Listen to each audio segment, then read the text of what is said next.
Jurit malam banyak dari kita pernah melakukannya dengan terpaksa dan mengalami kejadian mengerikan di acara ini. Aldo dan Malik akan cerita tentang pengalaman mereka di acara jurit malam di salah satu kaki pegunungan di Bogor. Tahun 1997. Enggak, sama sekali aku nggak berani untuk menatap ke depan, nggak berani melihat sekeliling. Pandangan tetap dan terus aku arahkan ke bawah. Hanya melihat jalanan setapak yang sedang kami lewati. Pocongnya masih ada doh, masih berdiri di bawah pohon. Begitu Malik bilang sambil menangis pelan. Udah Lik, jangan kamu lihat terus, jangan lihat lagi. Jawabku pelan. Kami terus menyusuri jalan setapak ini. Jalan setapak tanah yang semakin licin karena tumpahan air hujan yang terus turun menggerimis. Pepohonan rindang memenuhi hampir seluruh ruang hutan yang sedang kami coba untuk lewati. Bunyi dedaunan bertepuk satu sama lain karena bergoyang ditimpa tetesan air hujan, bukan karena angin, semakin menambah mencekam suasana. Aku dan Malik masih dalam perjalanan menuju pos 4. Sungguh perjalanan yang teramat panjang, ketakutan terus menyeruak memenuhi isi jiwa dan pikiran. Aldo, aku udah gak kuat lagi, aku capek banget doh. Sekali lagi Malik berkata dengan gemetar. Sedikit lagi, kita harus kuat, gak bisa berhenti di tempat kayak gini, jawabku. Pocongnya masih ada doh. Bau kentang rebus samar-samar terus tercium sejak tadi. Tercium di antara bau tanah yang tersiram hujan. Siapa yang merebus kentang di tengah hujan pada tengah malam seperti ini? Entah apa yang ada di dalam pikiran. Detik berikutnya, aku malah melirik ke tempat di mana pocong itu berada. Benar Malik bilang, pocong masih berdiri di bawah pohon yang jaraknya hanya beberapa meter dari posisi kami sedang berjalan. Berbalut kain putih kusam, ada ikatan di beberapa tempat di bagian tubuh, sehingga bentuknya terlihat jadi semakin jelas. Aku mempercepat langkah, semakin cepat melangkah hingga nyaris berlari. Ketika beberapa saat berikutnya, pocong itu seperti bergerak mendekat. Aku genggam tangan Malik erat-erat, menariknya dengan paksa agar mempercepat langkah juga. Tangisan Malik makin terdengar, nyaris berteriak ketika sadar kalau pocong semakin dekat dan mendekat. Tapi untunglah, langkah kaki kami ternyata lebih cepat dari gerakan pocong. Pelan tapi pasti, sosok pocong menghilang dari pandangan di belakang. Kalian lama sekali, dari mana aja? Jalan-jalan kemana dulu? Ucap salah satu kakak pembina yang baru belakangan aku tahu kalau namanya Randy. Kalian tahu nggak kalau hutan ini angker, banyak penunggunya. Kalian malah jalan santai.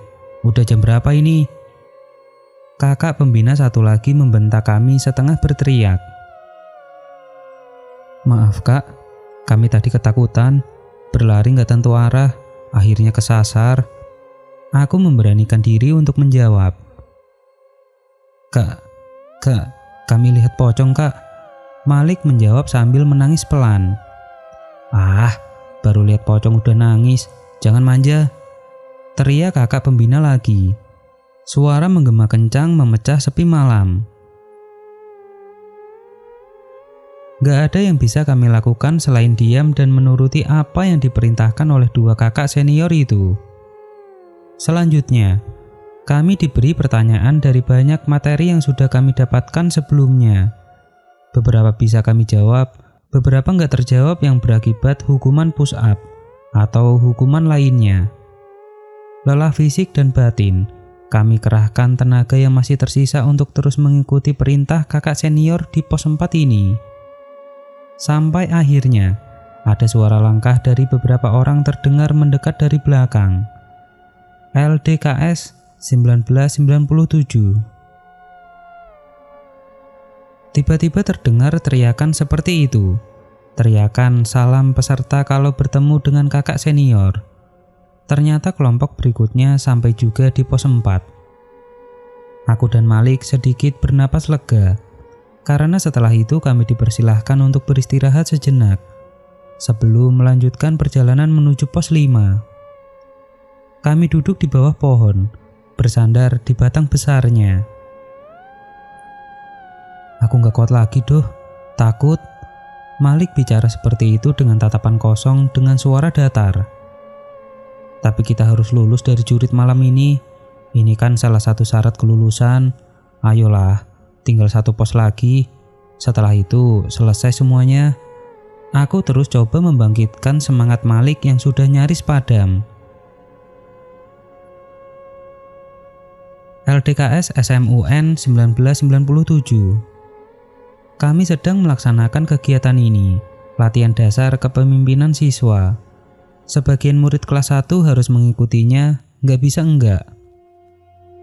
Salah satu bagian kegiatannya adalah acara jurit malam. Acara inilah yang sedang kami lakukan. Jurit malam diselenggarakan oleh Ekskul Pramuka. Kegiatan dilangsungkan di salah satu kaki gunung di wilayah Bogor. Kaki gunung yang tahun 1990-an masih pedalaman.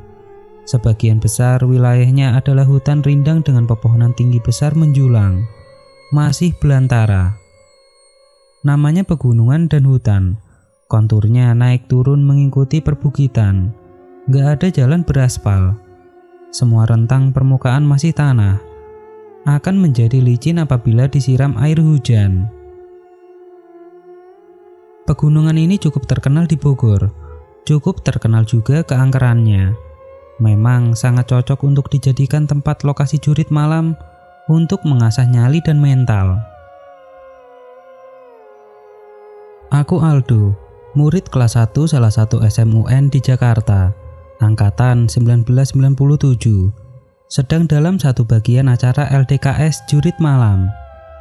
Seluruh peserta diharuskan berjalan menyusuri jalan setapak di tengah hutan untuk menuju pos-pos yang sudah ditentukan. Pos yang kami kunjungi ada 5. Masing-masing pos jaraknya cukup jauh dan kondisi jalan yang sangat menantang. Dari pos 1 ke pos berikutnya, semakin gila kondisi dan situasinya. Menurutku sangat mengerikan. Masing-masing siswa dibentuk per kelompok. Satu kelompok terdiri dari 2 orang. Setiap kelompok berjalan satu-satu, setiap beberapa puluh menit, gak berbarengan. Sebelum acara dimulai tadi, para kakak panitia dan pembina sudah mewanti-wanti kepada kami untuk selalu hati-hati. Daerah wilayah kaki gunung ini terkenal angker, dengan kondisi alam yang masih berbahaya di banyak bagian.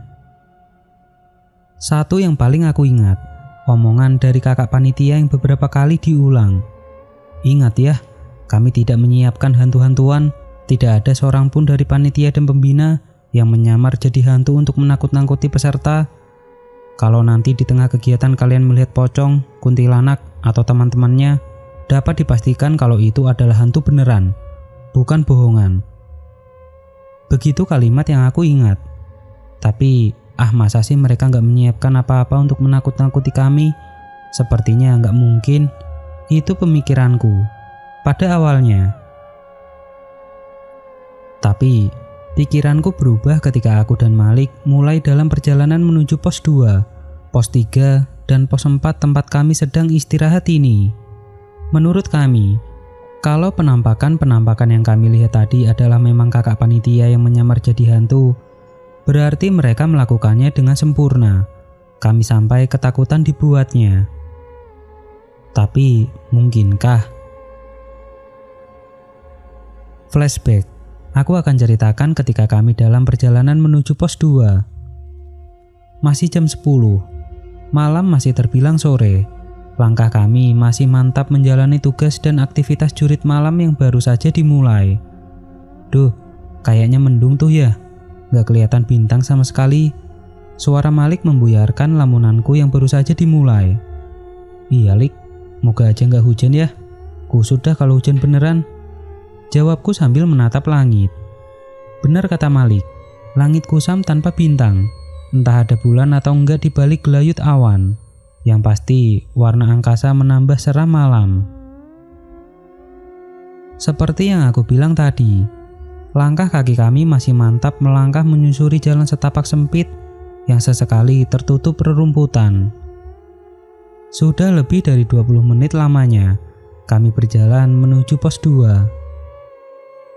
Tadi ketika pengarahan, kakak pembina bilang kalau masing-masing pos berjarak kira-kira 30 menit lamanya dengan berjalan kaki. Jadi, aku dan Malik pikir sebentar lagi kami akan sampai di pos 2. Seharusnya begitu. Aku yang berjalan di depan, tiba-tiba merasakan kalau tangan Malik menarik baju bagian belakangku. "Duh, ada orang," begitu kata Malik, sambil memberi kode untuk memperlambat langkah. "Mana, Lik? Emang di depan udah pos 2 ya?" "Itu tuh, berdiri di bawah pohon." Malik menunjuk ke arah kejauhan. Aku coba menajamkan pandangan ke tempat yang Malik maksud. Kami tetap maju melangkah walau perlahan, membuat semakin dekat ke tempat di mana Malik bilang ada orang. Setelah sudah beberapa belas meter kami melangkah, akhirnya aku dapat melihat kalau benar ada orang. Kami belum terlalu dekat berjarak dengan sosok itu, tapi aku dapat melihatnya cukup jelas, tepat di bawah pohon, di pinggir jalan setapak yang akan kami lalui. Orang itu berdiri dengan tegap sempurna, postur istirahat di tempat. Dia menghadap ke arah selatan, sementara kami berjalan menuju ke barat. Jadi kami melihat dia dari samping. Ketika jarak kami hanya tinggal beberapa meter saja, barulah aku dapat melihat sejelas-jelasnya tampilan sosok itu. Seorang laki-laki masih muda, sepertinya SMU juga sama seperti kami, namun mungkin 1 atau 2 tahun di atas. Berpakaian pramuka lengkap, mengenakan topi pramuka, kacu dan tangan kanannya memegang bambu panjang yang berdiri tepat di sampingnya. "Kayaknya kakak panitia tuh, kita permisi aja," begitu kata Malik sambil berbisik. Aku setuju. Kami terus berjalan sampai akhirnya harus melintas tepat di depan sosok yang kami pikir adalah kakak panitia yang sedang bertugas. LDKS 1997. Setengah berteriak, aku dan Malik memberi salam tanda kegiatan. "Permisi kak, kami mau lewat," aku menambahkan. Kakak panitia itu tetap diam bergeming.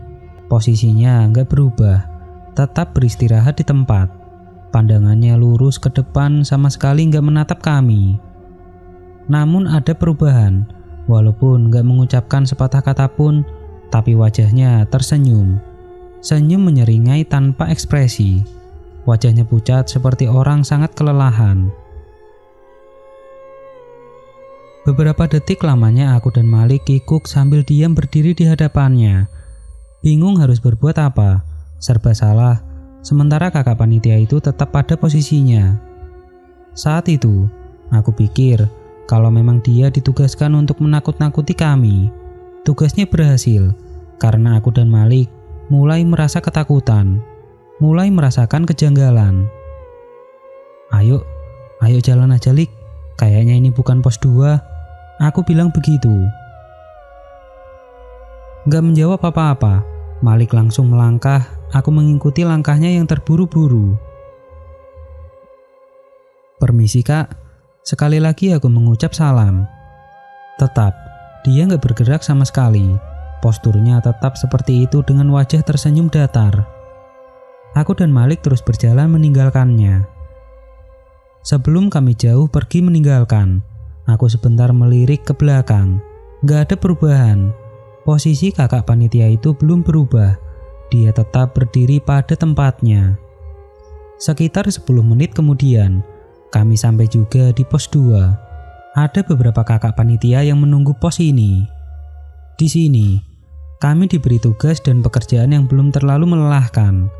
Semua dapat kami selesaikan dengan baik. Setelah itu kakak panitia mempersilahkan kami untuk beristirahat sejenak. Nah, ketika kami tengah beristirahat, kelompok berikutnya berdatangan, sehingga pos 2 jadi nggak terlalu sepi lagi. Aku masih penasaran dengan kakak pembina yang tadi berdiri sendirian di bawah pohon sebelum kami sampai di pos 2. Makanya aku menanyakan hal itu kepada teman dari kelompok yang datang setelah kami. 5 atau 10 menit sebelum sampai di sini, kamu berdua ketemu kakak pembina nggak? Berdiri di bawah pohon sendirian, ditegur diem aja tapi senyum, lihat nggak? Tanya aku. Kakak pembina? Nggak ada ah, kami nggak ketemu siapa-siapa. Sekalinya ketemu orang ya di pos 1 dan pos 2 ini. Di antaranya nggak ada orang, jawab teman itu tegas. Aku dan Malik saling bertatapan, kebingungan. Mungkin memang kakak panitia, tapi sedang terpisah dari kelompoknya, pikir aku dan Malik. Tapi setelah aku perhatikan lagi, ternyata di pos 2 nggak ada kakak pembina yang berdiri sendirian tadi. Wajahnya mereka jelas-jelas berbeda. Aldo, Malik, cukup istirahatnya. Kalian sekarang jalan ke pos 3. Lebih hati-hati lagi. Walaupun jaraknya dekat, tapi kondisi jalan menanjak terus. Berdoa dulu sebelum jalan. Semoga selamat sampai pos 3. Begitu kata salah satu kakak pembina. Aku dan Malik langsung berdiri dari duduk. Berdoa sebentar lalu kami melanjutkan perjalanan menuju pos 3. Benar kata kakak pembina di pos 2 tadi. Jalur menuju pos 3 cukup menantang. Lebih banyak menanjak walau jalan setapaknya lebih lebar. Pemandangan sekeliling tetap sama. Pepohonan rindang memenuhi ruang hutan yang gelap gulita, tanpa cahaya. Hanya lampu senter di tanganku yang menembus kelam, memberi jalan mata untuk melihat lebih jauh ke depan. Dari kejauhan, kami mendengar suara air terjun yang bergemuruh pelan. Gunung ini memang cukup banyak memiliki air terjun indah di beberapa sudutnya. Duh, aku capek. Jalannya nanjak. Pelan-pelan dulu duh. Malik yang berjalan di belakang berucap dengan napas ngos-ngosan. Iya, jawabku pendek sambil memperlambat langkah. Malik benar. Jalan menanjak yang tengah kami lalui ini cukup konstan. Sama sekali nggak ada kontur datar atau menurun untuk beristirahat sejenak. Terus aja menanjak. Duh, istirahat aja deh sebentar ya. Aku nggak kuat nih, jalannya nanjak terus. Nggak tega aku melihat Malik. Badan besarnya terlihat lelah. Pakaian pramukanya basah bermandi keringat. Akhirnya kami berhenti untuk istirahat sebentar. Suara jangkrik dan binatang malam mulai terdengar bersahutan. Sementara pepohonan rindang tetap diam gak bergerak. Tempat kami berhenti ini agak tinggi posisinya, sehingga aku dapat melihat jalanan di belakang. Jalan menurun yang sudah kami lewati sebelumnya. Tapi, ya itu, hanya gelap aja yang kelihatan. Aku melihat sekeliling, sambil mengarahkan lampu senter, coba memperhatikan sekitar. Gelapnya malam di kaki gunung itu mulai sedikit menggoyahkan nyali. Sepinya seperti memperhatikan kami yang tengah berdiri, sendirian. Yuk, jalan lagi, Lik. Agak mulai ngeri, merinding aku. Aku berbisik ke Malik. Iya tuh, kok agak serem ya? Ayo jalan deh. Lalu kami mulai melangkahkan kaki. Tapi, sebentar tuh, Malik memegang lenganku, menahan aku supaya berhenti berjalan. Kamu denger gak? Malik bilang begitu. Denger apa, Lik? Ada suara tuh, kayak suara langkah orang. Lalu aku diam dan menajamkan pendengaran. Benar. Ternyata terdengar ada suara di kejauhan. Awalnya sangat samar, hampir-hampir enggak terdengar. Tapi yang pasti suara itu berasal dari belakang, dari jalan yang sudah kami lewati sebelumnya. Jalan yang posisinya berada di bawah. Sementara kami sudah agak di atas. Semakin lama suara itu semakin jelas. Sementara itu aku terus mencari sumbernya. Lampu senter kuarahkan cahayanya ke tempat yang kami curigai sebagai asal suara. Brek, brek, brek, brek. Kira-kira seperti itu suaranya. Seperti suara langkah kaki sedang berbaris. seperti ada kelompok orang yang sedang berjalan bersamaan. Suaranya semakin jelas, semakin yakin kalau itu memang suara orang yang sedang berjalan berbaris, dan mereka sedang berjalan menuju ke arah tempat kami sedang berdiri. Benar saja, akhirnya cahaya lampu senterku menangkap objek yang sepertinya merupakan sumber suara itu. Awalnya belum terlalu jelas, tapi lama-kelamaan menjadi semakin jelas karena jarak kami semakin dekat. Iya, ternyata benar. Aku dan Malik melihat ada 3 orang yang sedang berbaris memanjang ke belakang, berjalan cukup cepat di kondisi jalan menanjak.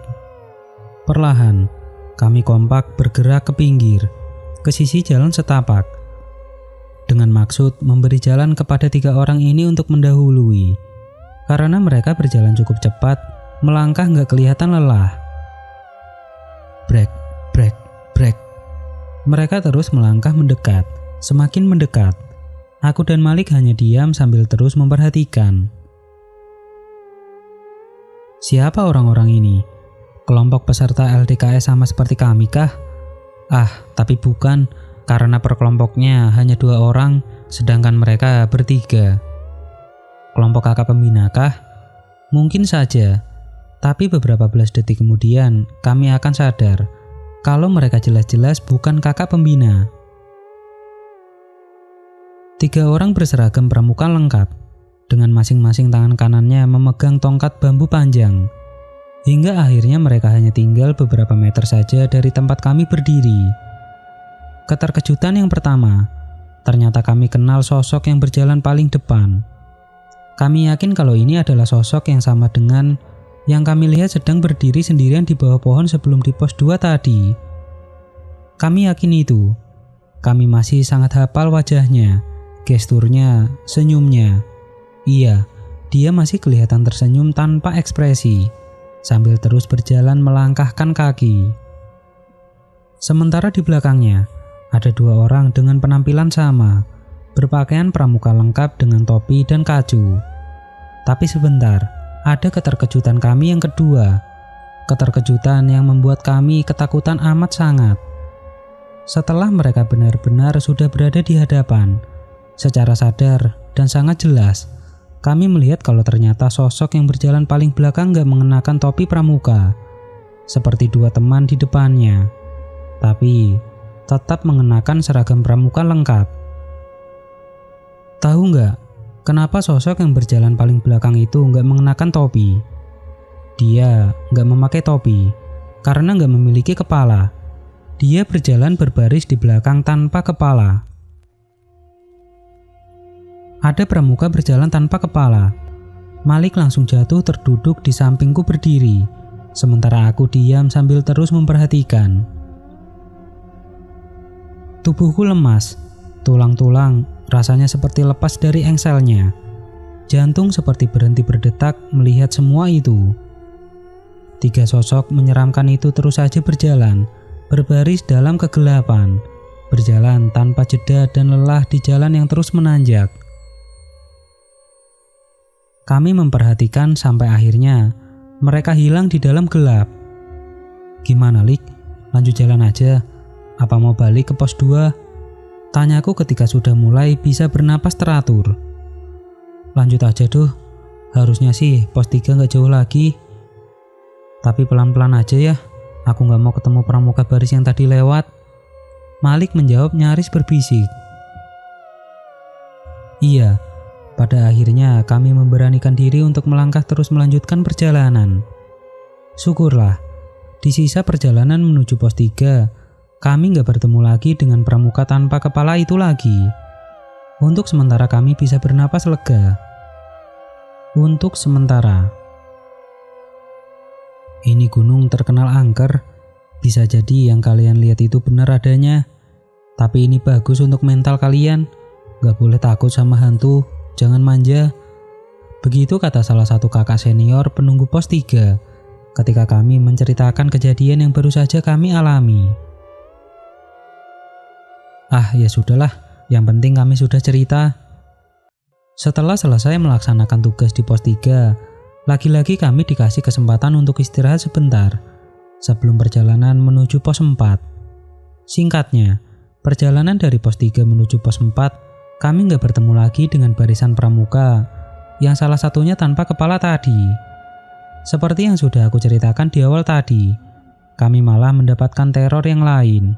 Kami melihat penampakan pocong yang teramat sangat mengerikan, menguras nyali, meremukkan mental dan batin. Kami ketakutan di batas yang paling maksimal. Di pos 4, aku gak kuat lagi takut. Malik bicara seperti itu dengan tatapan kosong dengan suara datar. Tapi kita harus lulus dari jurit malam ini. Ini kan salah satu syarat kelulusan. Ayolah, tinggal 1 pos lagi. Setelah itu selesai semuanya. Aku terus coba membangkitkan semangat Malik yang sudah nyaris padam. Bersandar kelelahan kami duduk. Entah apa lagi yang akan kami temui nanti di perjalanan menuju pos 5. Aku yang biasanya pemberani, kali ini merasakan pengalaman yang sepertinya memberikan arti lain dari kata takut.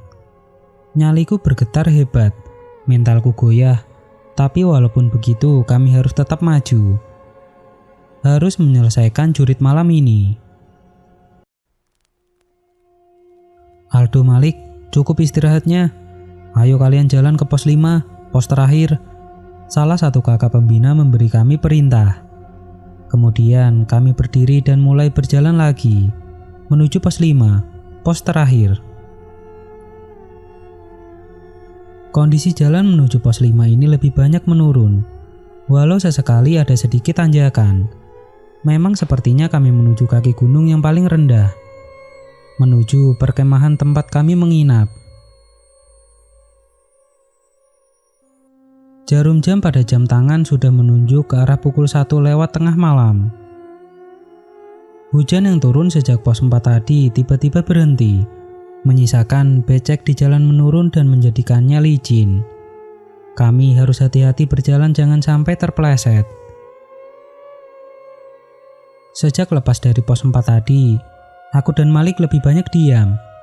Sama-sama konsentrasi memperhatikan jalan. Mungkin juga sama-sama masih trauma dengan 2 kejadian di belakang tadi. Sungguh kami masih ketakutan. Kami masih sangat ketakutan. Kira-kira sudah 15 menit lamanya kami meninggalkan pos 4. 15 menit yang terasa seperti berjam-jam lamanya. Di heningnya gelap hutan, perlahan semilir angin terdengar datang tertiup, menggerakkan pepohonan, membuatnya bergerak melambai walau masih nggak bersuara.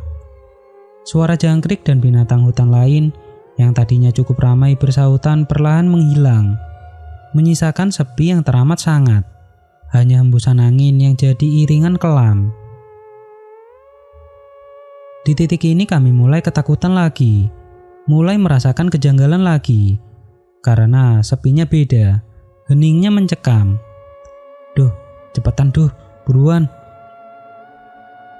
Malik yang lagi-lagi berjalan di belakang bilang begitu, sambil tangannya mendorong tubuhku, memaksaku untuk berjalan lebih cepat.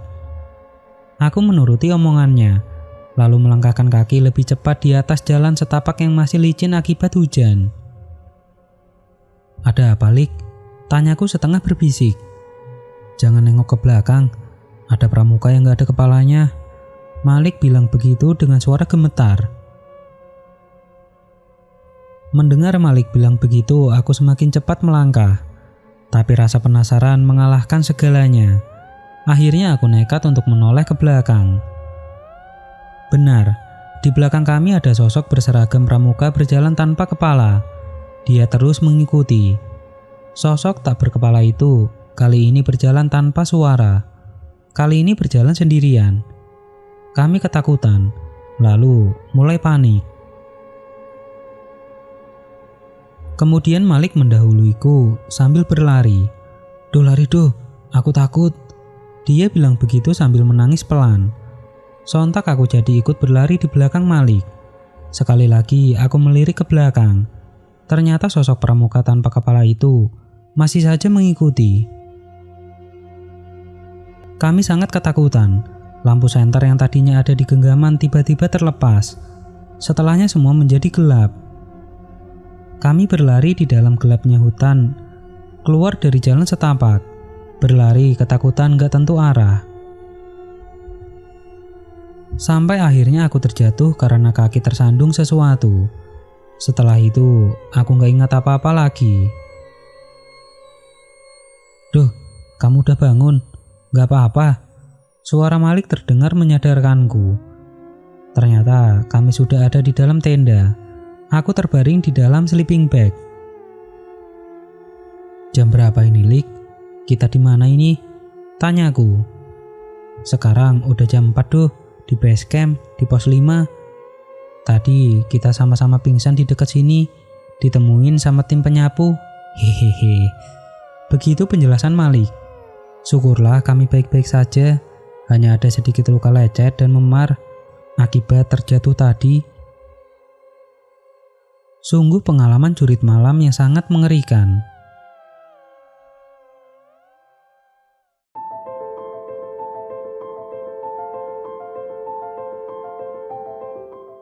Oke teman-teman, ceritanya selesai sampai di sini.